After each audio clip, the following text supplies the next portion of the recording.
안녕하세요. 2026년 2월 19일 목요일입니다.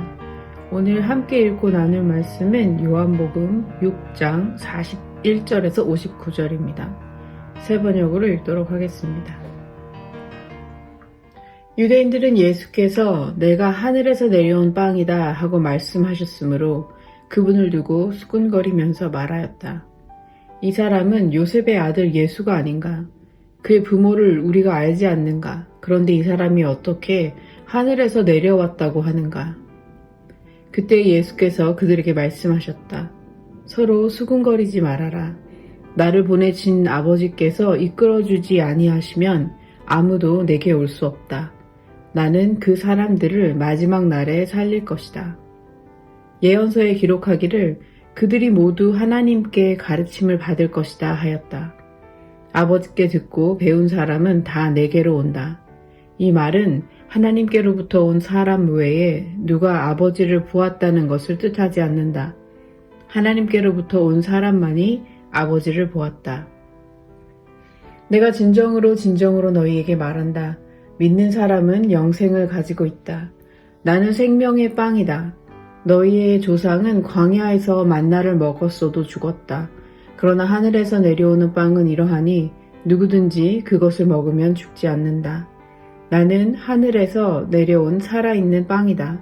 이 빵을 먹는 사람은 누구나 영원히 살 것이다. 내가 줄 빵은 나의 살이다. 그것은 세상에 생명을 준다. 그러자 유대 사람들은 서로 논란을 하면서 말하였다. 이 사람이 어떻게 우리에게 자기 살을 먹으라고 줄 수 있을까? 예수께서 그들에게 말씀하셨다. 내가 진정으로 너희에게 말한다.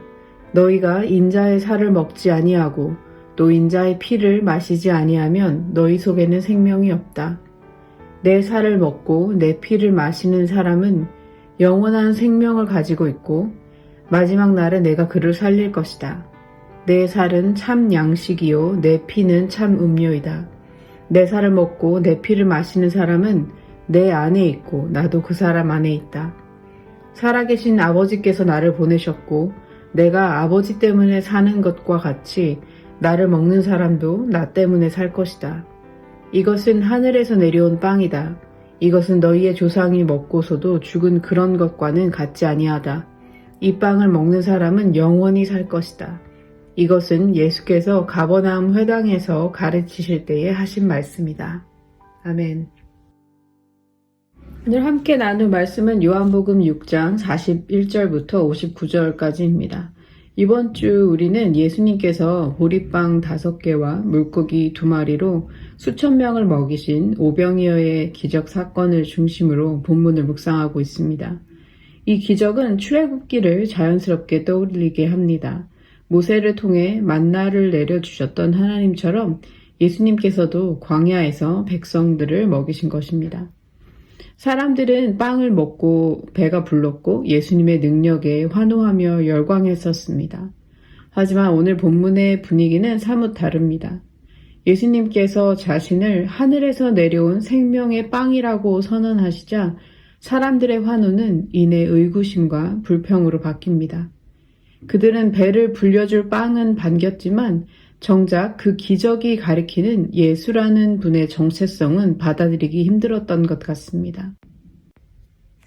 유대인들은 예수님을 두고 수군거리기 시작합니다. 이 단어는 출애굽기에서 광야의 이스라엘 백성이 만나를 두고 하나님과 모세를 원망할 때 쓰였던 단어와 같습니다. 하나님께서 주신 양식 앞에서 감사가 아니라 불평이 나왔던 그 장면이 지금 가버나움 회당 안에서 다시 반복되고 있습니다. 그들의 문제는 무엇이었을까요?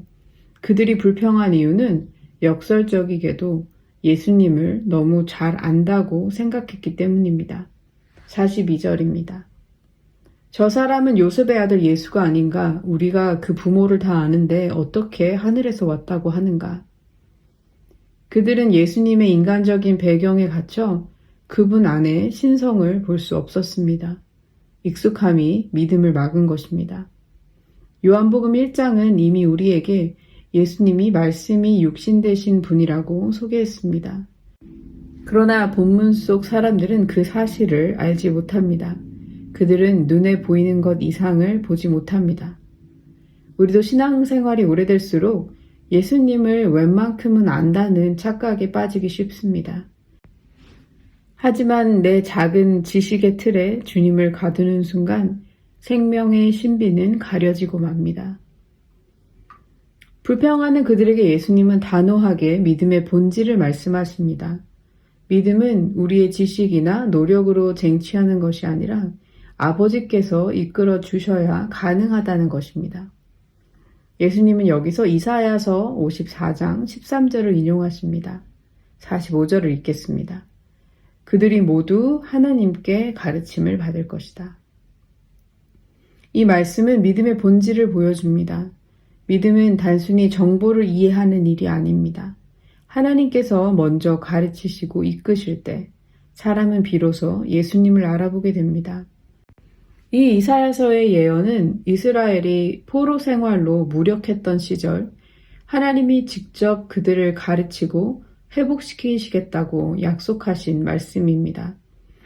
예수님은 지금 이 구약의 약속이 자신을 통해 성취되고 있음을 선언하고 계십니다. 믿음은 바로 하나님께서 우리의 마음의 은밀한 곳에서 우리를 가르치시고 이끄시는 신비로운 선물입니다. 우리가 믿음을 갖게 된 과정을 돌이켜봐도 그렇습니다. 내가 남들보다 나아서 믿게 된 것이 아니라 하나님께서 우리 마음을 끊임없이 두드리시고 이끄셨던 순간들이 있었기 때문에 오늘 이 말씀 앞에서 고개를 끄덕이며 동의할 수 있는 것입니다. 결국 믿음은 하나님과의 관계 안에서 시작되는 하늘의 선물입니다. 이어지는 선언은 조금 더 구체적입니다. 믿는 사람은 영생을 가지고 있다. 나는 생명의 빵이다. 광야에서 만나를 먹었던 이스라엘의 조상들은 결국 죽었습니다. 만나는 육체를 유지해 주었지만 죽음을 이기지는 못했습니다. 그것은 예표에 불과했습니다. 그림자였습니다. 그러나 예수님은 그 실체이십니다. 하늘에서 내려온 참된 양식, 죽음을 넘어서는 생명의 근원이십니다. 51절을 읽겠습니다. 나는 하늘에서 내려온 살아있는 빵이다. 이 빵을 먹는 사람은 누구나 영원히 살 것이다. 그리고 여기서 예수님은 한 걸음 더 나아가십니다. 내가 줄 빵은 나의 살이다. 인자의 살을 먹지 아니하고 인자의 피를 마시지 아니하면 너희 속에는 생명이 없다. 이 말씀을 들은 이들은 충격을 받았습니다. 자기 살을 먹으라고? 유대인들은 경악합니다. 유대인들에게 피를 마시는 것은 율법으로 금지된 일이었기 때문입니다. 그렇다면 예수님께서 하신 이 말씀은 무엇을 뜻할까요? 여기서 예수님은 자신의 십자가를 말씀하고 계십니다.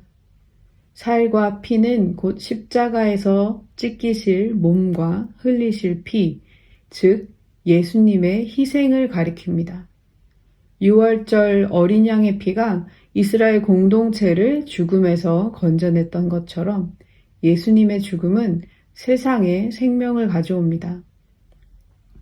요한복음의 언어로 번역한다면 먹고 마신다는 말은 믿는다는 뜻입니다. 하지만 단순한 지적인 동의가 아닙니다. 예수님의 십자가를 나의 생명의 근거로 받아들이는 것입니다. 그분의 죽음이 나를 살리는 유일한 토대임을 인정하는 것입니다. 특별히 여기서 먹는다라는 동사는 헬라어 원어로는 짐승이 소리내어 우적우적 씹어먹는 그런 모습을 묘사하는 단어가 이 본문에 쓰였다고 합니다. 음식이 몸 안으로 들어와 에너지가 되듯이 주님의 말씀을 우리의 삶의 현장에서 치열하게 씹고 소화하여 주님과 온전히 하나가 되어야 한다는 뜻입니다. 그러니까 내 능력과 자원으로 사는 삶이 아니라 예수님의 생명에 전적으로 의지하는 존재의 전환을 의미하는 것입니다. 그래서 예수님은 이렇게 말씀하십니다. 내 살을 먹고 내 피를 마시는 사람은 내 안에 있고 나도 그 사람 안에 있다. 이것은 단순한 비유가 아니라 관계에 대한 선언입니다. 연합의 언어입니다. 예수님과의 상호, 거함을 뜻합니다. 그리고 57절은 이 연합의 깊이를 더 깊이 설명합니다. 내가 아버지 때문에 사는 것과 같이 나를 먹는 사람도 나 때문에 살 것이다. 예수님은 아버지로 말미암아 사셨습니다. 이제 믿는 자는 예수님으로 말미암아 삽니다. 이것은 아까 말씀드린 대로 존재 자체의 전환입니다. 내 능력과 자원으로 사는 삶이 아니라 예수님의 생명에 의지하는 삶인 것입니다. 오늘 본문의 마지막 부분에서 우리는 아주 소중한 약속을 발견합니다. 예수님이 약속하신 이 생명은 단지 현재의 위로에만 머물지 않습니다. 예수님은 반복해서 말씀하십니다. 마지막 날에 내가 그를 살릴 것이다. 지금 시작된 영생이 죽음을 넘어 부활로 완성될 것임을 약속하신 것입니다. 요한복음에서 영원한 생명, 영생은 언제나 현재형입니다. 믿는 사람은 영생을 가지고 있다. 그러나 동시에 이 영생은 마지막 날의 부활로 완성되기 때문에 지금 시작된 생명이 죽음을 넘어서 계속 지속되는 것을 의미합니다. 또 요한복음은 다른 복음서들처럼 마지막 만찬 장면을 자세히 묘사하지 않는 대신 이 생명의 빵 이야기를 통해서 성찬의 진짜 의미를 설명해 줍니다. 성찬은 단지 과거를 기념하는 예식에 멈추는 것이 아니라 예수님의 죽음이 지금 우리의 생명의 근거임을 고백하는 자리입니다. 다시 한번 또 영생에 대해서 한 번 더 이야기를 하면 또한 영생은 죽어서야만 확인되는 그런 미래를 위한 보험이 아니라는 사실도 요한복음은 반복적으로 우리에게 알려줍니다. 지금 여기서 하늘 양식을 힘입어 예수님의 생명으로 오늘을 살아내는 것, 그것이 요한복음이 전하고자 하는 영생입니다. 세상은 여전히 썩어 없어질 빵을 구합니다. 그러나 예수님은 죽음을 이기는 양식이십니다. 그분을 먹는다는 것은 그분의 십자가를 붙들고 그분의 생명에 참여하는 것입니다. 예수라는 양식을 힘입어 오늘을 살고 내일을 소망하는 그 생명의 능력이 오늘 우리 모두의 삶에 가득하기를 간절히 소망합니다. 이제 나눈 말씀을 생각하며 함께 기도하겠습니다.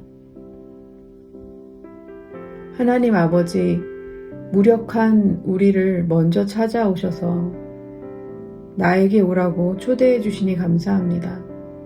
하늘에서 내려온 생명의 빵으로 우리에게 오신 예수님을 찬양합니다. 우리의 선입견과 익숙함 속에 주님 되심을 가두지 않게 하시고 주님의 찢기신 살과 흘리신 피를 우리 생명의 유일한 근거로 붙들며 살 수 있도록 주님 우리의 믿음을 더욱더 강건하게 하여 주십시오.